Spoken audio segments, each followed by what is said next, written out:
200 Comanche warriors don't just show up at your barn by accident. They come for blood, for justice, or for war.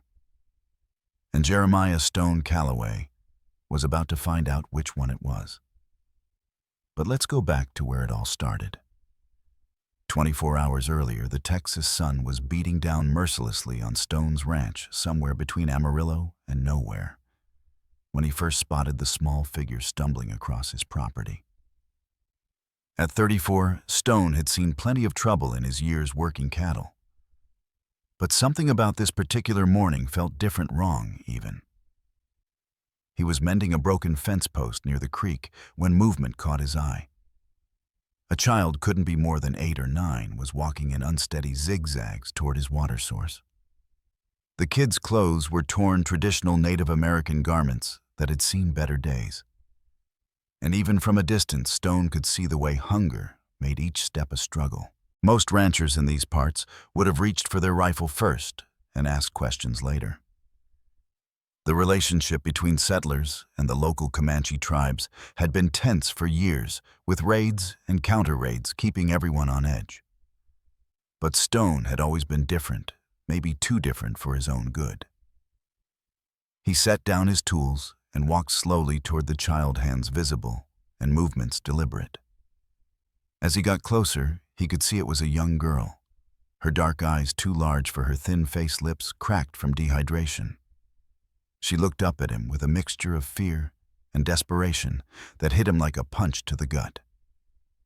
The girl spoke in rapid Comanche words he couldn't understand, but her meaning was clear enough. She was starving, maybe hadn't eaten in days. Her small hands gestured toward her mouth, then toward the creek, a universal language of need that transcended any cultural barriers. Stone thought about his neighbors, about what they'd say if they saw him helping a Comanche child. He thought about the warnings he'd heard in town about recent tensions with the tribes. He thought about the smart thing to do, the safe thing to do. Then he looked into those desperate eyes again and made the decision that would change everything. Without a word, Stone scooped the girl up in his arms. She weighed almost nothing and carried her toward his cabin. She didn't resist, too weak to fight, even if she'd wanted to. As he walked, he could feel her tiny body trembling, whether from fear or hunger or both. He couldn't tell. Inside his modest cabin, Stone set her down gently on his only chair and moved quickly to prepare food. He had some leftover stew from the night before still warm on the stove, and fresh bread he'd baked that morning. The smell of the food seemed to revive the girl slightly. And for the first time, he saw something that might have been hope flicker in her eyes. As he ladled the stew into a bowl, Stone caught sight of something that made his blood run cold. Around the girl's neck, partially hidden by her torn clothing, was a distinctive necklace, intricate beadwork and patterns he'd seen before. His neighbor, old Pete Morrison, had described those exact patterns to him just last week.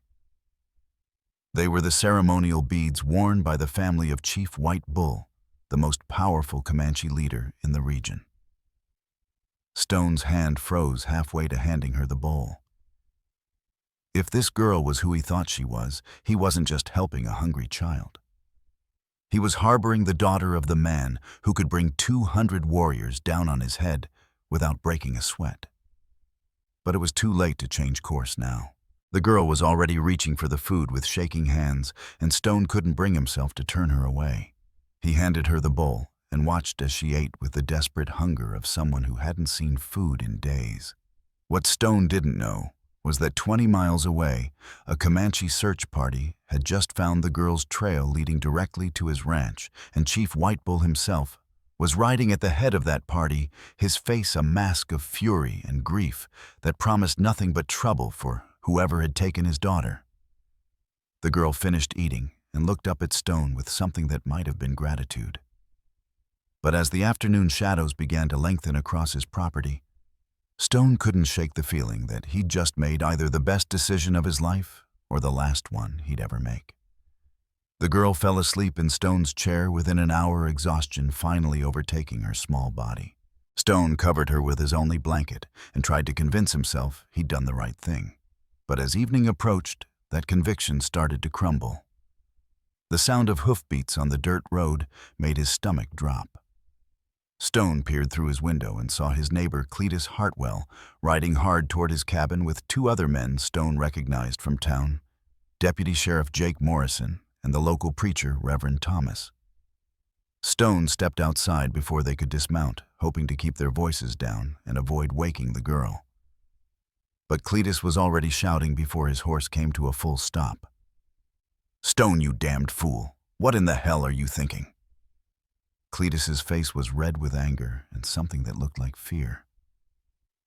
"Morrison here says he saw smoke signals coming from the hills this afternoon. The Comanche are looking for something or someone." Deputy Morrison nodded grimly. "My father sent word from town. Chief Whitebull's daughter went missing 3 days ago during a hunting party. Word is she wandered off and got lost in a storm." He paused, studying Stone's face carefully. "You wouldn't happen to know anything about a missing Comanche girl, would you?" Stone felt his throat go dry. The smart thing would be to lie to send them away and figure this out on his own. But these men had been his neighbors for years, and despite their flaws, they were here out of genuine concern. "She's inside," Stone said quietly, half-starved and exhausted. "I couldn't just leave her to die." The silence that followed was deafening. Reverend Thomas was the first to speak, his voice barely above a whisper. "Son, do you have any idea what you've done?" "I helped a hungry child," Stone replied.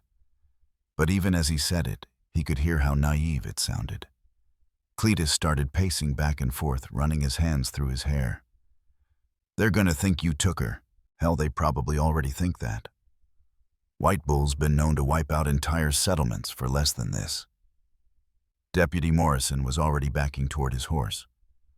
"I have to report this, Stone. It's my duty, but I'll give you a head start.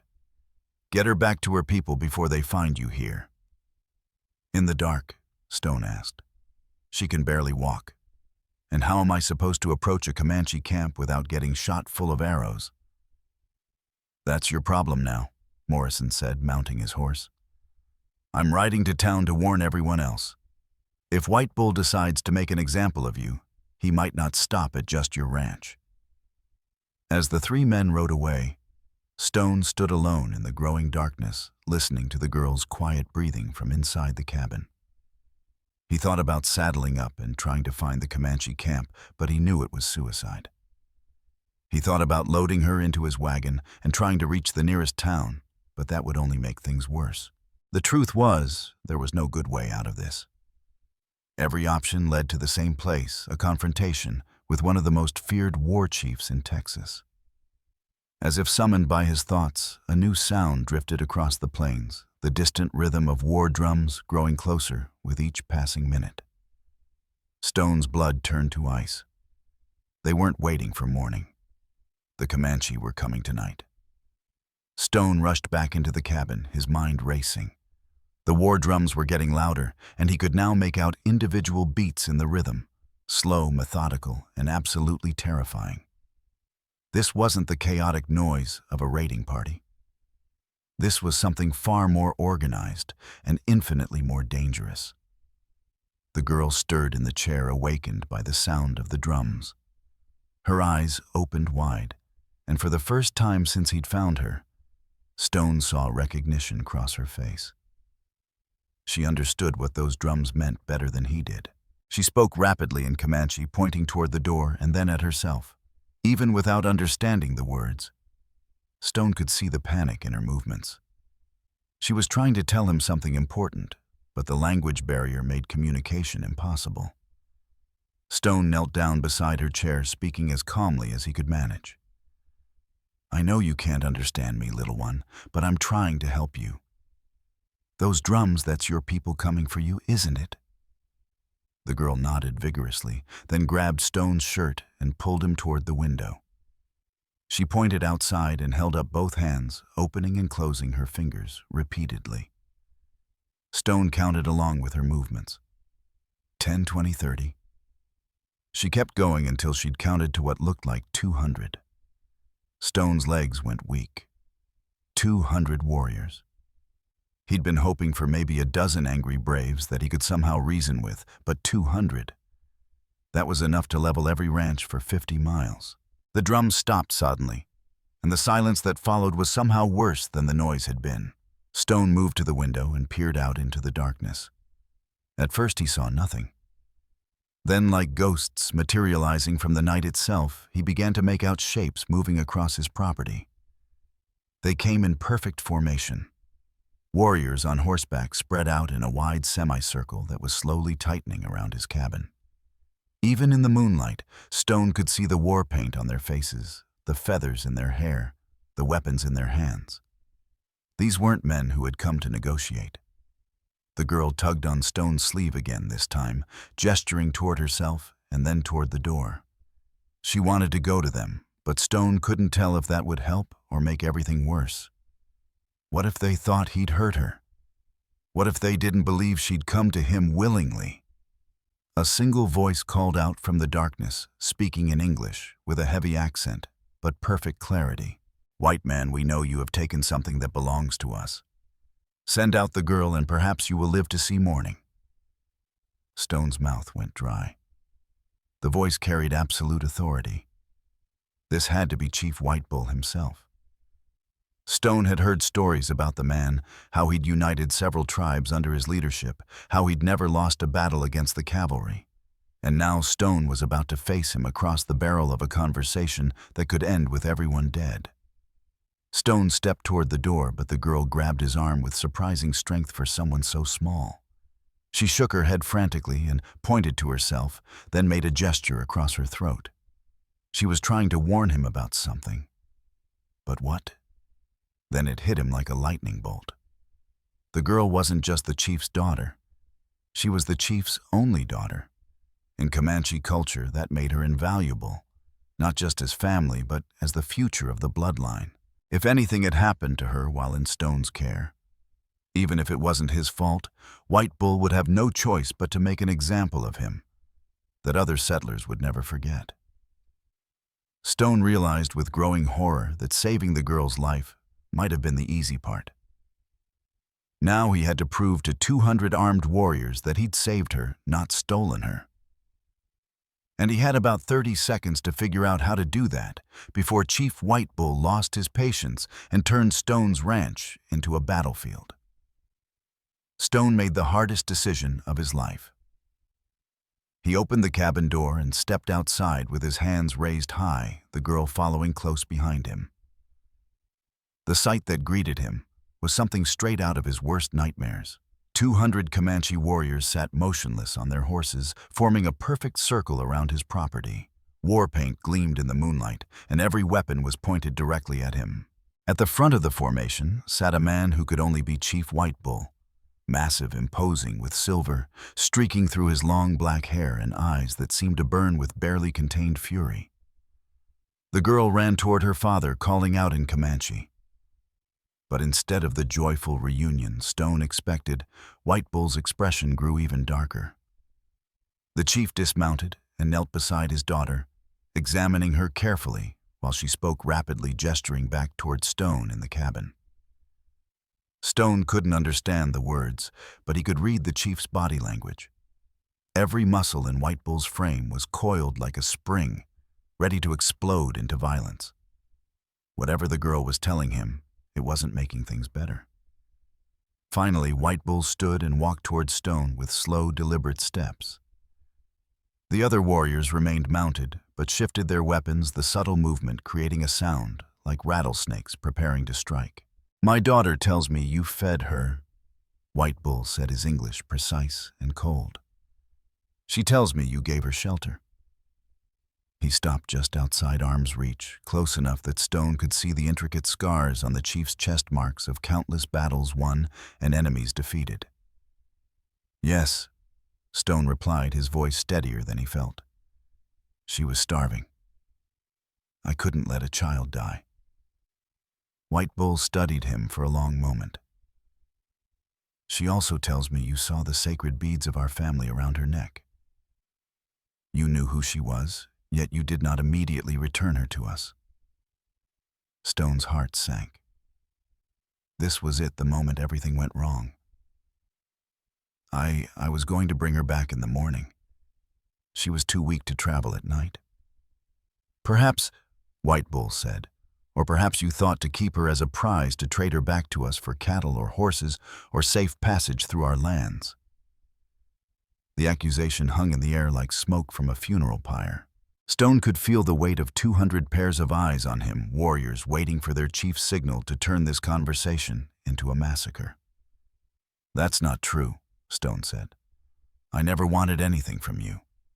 I just couldn't watch a child suffer. If you were Stone, what would you do? Throw yourself on the mercy of a war chief who'd never shown mercy to any white man, or stand your ground and defend your actions even if it meant certain death? Tell me in the comments. I need to know which side you'd choose, because what Stone decided next would determine whether the sun would rise on peace or on a war that would consume the entire territory. White Bull raised his hand, and every warrior drew back their bowstrings in perfect unison. The sound of 200 arrows being knocked at once was like death itself taking a breath. You will prove your words, the chief said quietly, or you will die where you stand.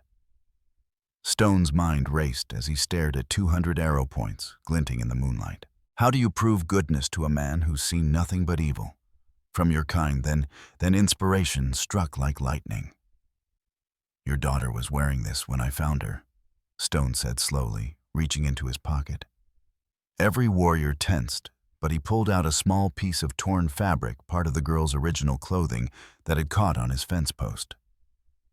I kept it because I thought you might want proof that I didn't harm her.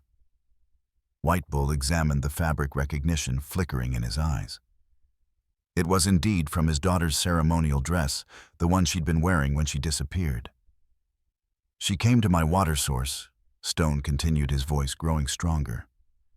I could have driven her away, could have shot her as a trespasser. Instead, I carried her to my home. I gave her my own food, my own blanket. I asked for nothing in return. The girl spoke up suddenly, tugging on her father's arm and pointing back toward the cabin. She ran to the door and beckoned for him to follow, confused but curious. White Bull motioned for Stone to accompany them inside. In the cabin, the girl pointed to the chair where she'd slept, then to the empty bowl where Stone had served her stew. She mimed eating, then sleeping, then pointed to Stone and smiled, the first genuine smile he'd seen from her.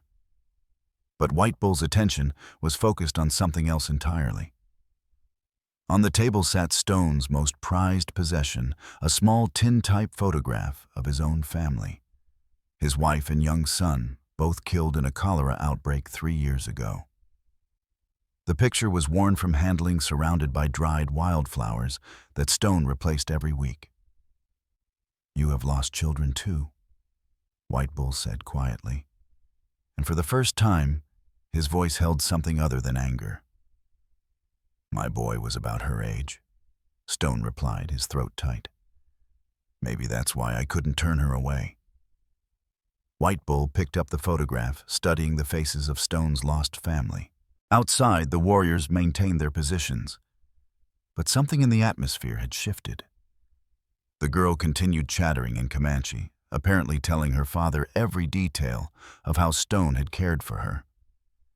She says you could have taken advantage, White Bull translated, a lone white man with a Comanche child.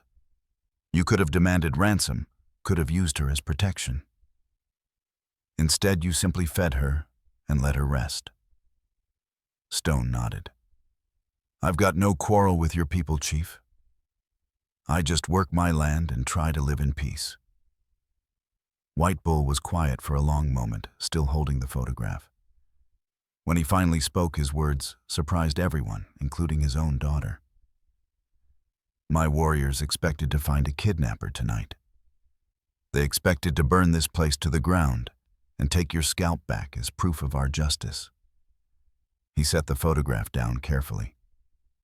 Instead, we find a man who showed kindness to a child who could have been his enemy.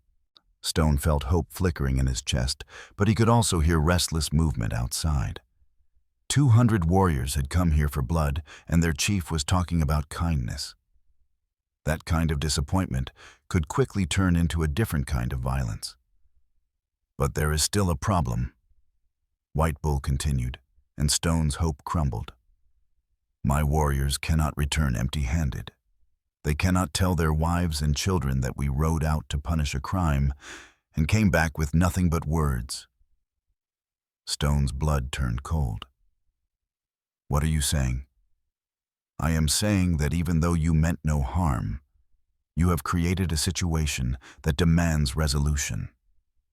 My people expected justice tonight, and if they don't get it... White Bull gestured toward the door where the sound of increasingly agitated voices could be heard. Some of my young warriors believe that any white man who touches a Comanche child for any reason must pay the price. They think I am being weak by talking instead of fighting. Outside, someone shouted in Comanche, and the sound was picked up by other voices.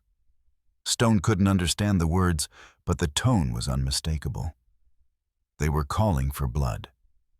If you're enjoying this story, hit that subscribe button, because what happens next will determine everything. White Bull looked Stone directly in the eyes. There is only one way to satisfy both justice and honor tonight, but it will require something from you that may be harder than dying.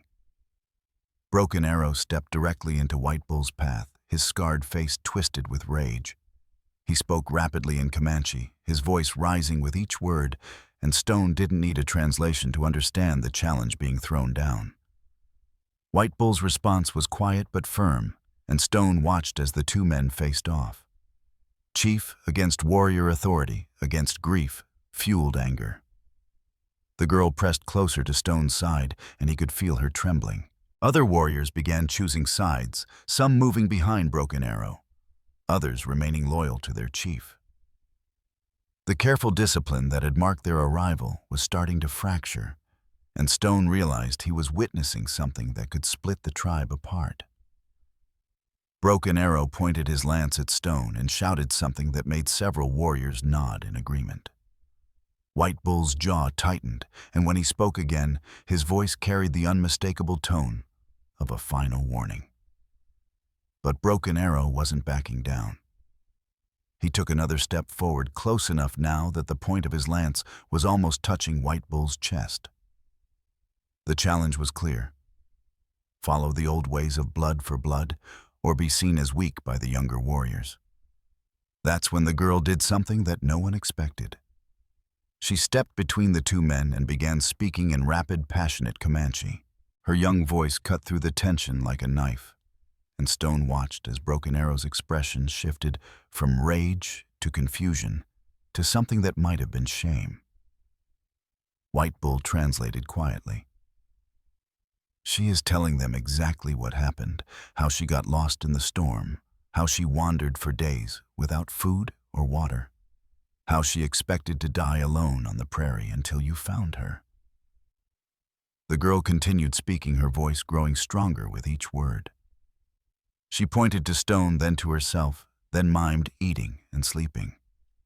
She was telling the story of her rescue, and even the warriors who had been supporting Broken Arrow were listening now. She is telling them about your family photograph. White Bull continued. About how she could see the sadness in your eyes when you looked at it. She is saying that you helped her because you understood loss, not because you wanted to hurt our people. Broken Arrow lowered his lance slightly, but his face still showed doubt. He spoke again, this time directly to the girl.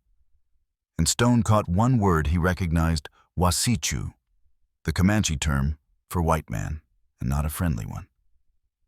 The girl's response was immediate and fierce. She stepped closer to Broken Arrow and spoke with such intensity that several warriors actually stepped back. Whatever she was saying, it was having an impact. She is asking him if he has children.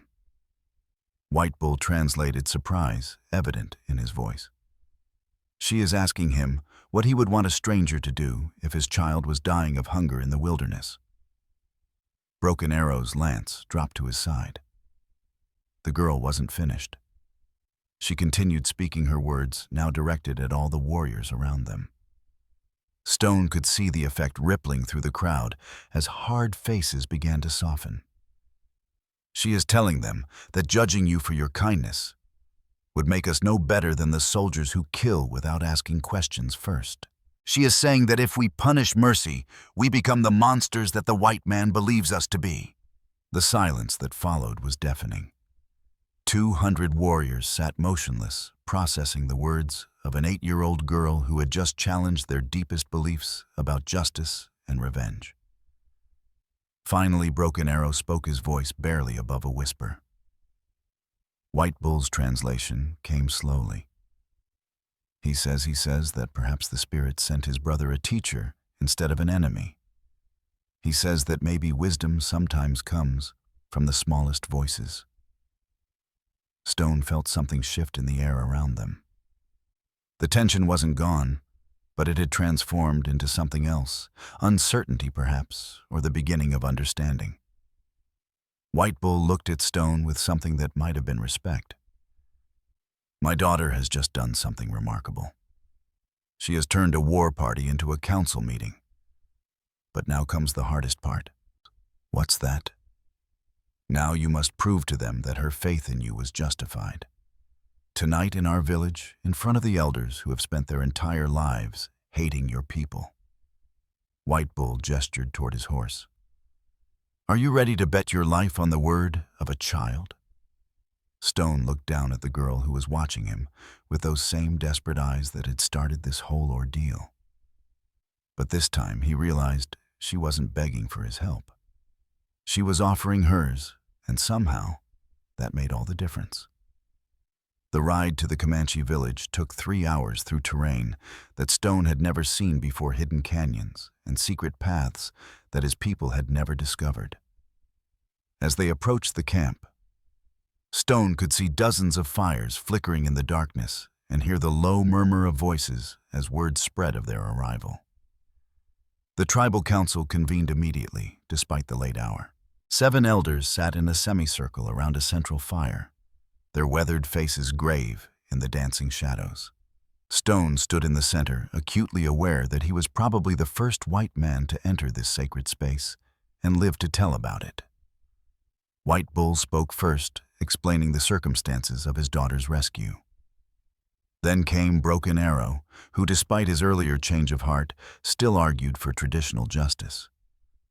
The debate went back and forth in Comanche for what felt like hours, with Stone understanding nothing except the occasional gesture in his direction.